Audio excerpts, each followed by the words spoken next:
Nagbabalik ang mga papel na driver's license na ini-issue ng Land Transportation Office sa mga driver. Hanggang 2 linggo na lang kasi ang natitirang supply ng ahensya para sa mga plastic cards. Nasa frontline ng balitang yan si Gerard de la Peña. Kukuha sana ng duplicate driver's license si George sa Diliman District Office ng Land Transportation Office matapos mawala ang kanyang pitaka. Pero laking gulat niya dahil sa halip na plastic license card, papel ang ibinigay sa kanya. Kung ganito lang naman din pala, kanina sabi na sa akin, may copy raw to sa portal.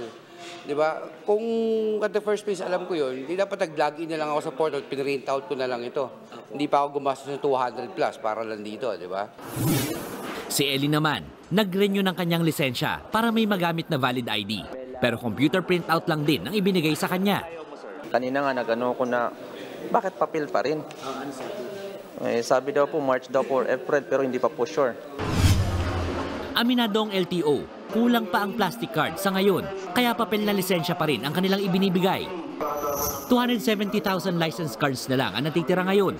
Ibinibigay na lamang ito sa mga priority sectors katulad ng mga OFW.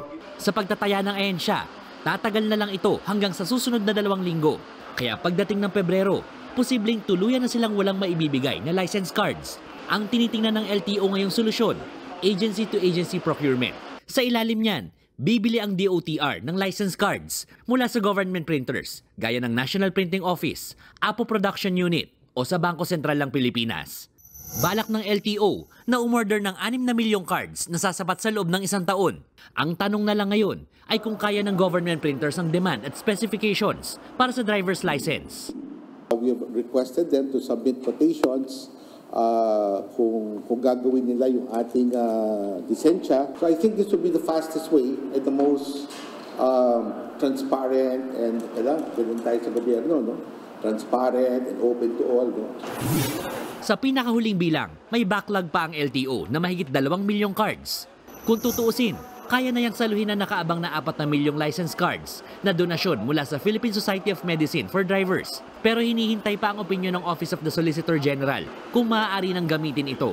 Umaasa din ang LTO na ipapawalang bisa ng Court of Appeals ang injunction na inilabas ng Quezon City Regional Trial Court para ma-deliver na ang 3.2 million license cards na in-order mula sa Banner Plastic Card Incorporated.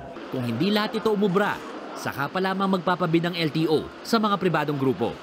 Wala pang may pangako ang LTO kung kailan ulit magkakaroon ng supply ng plastic driver's license cards. At habang wala pa ito, extended naman ang validity ng mga lisensyang nag-expire nitong Nobyembre, Disyembre at ngayong Enero hanggang sa Abril ng taong ito.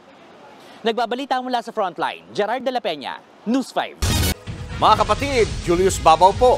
Huwag maging huli at maging una sa lahat ng balitaan. Para sa tuloy-tuloy na talakayan sa Frontline, mag-follow at mag-subscribe sa social media pages ng News 5.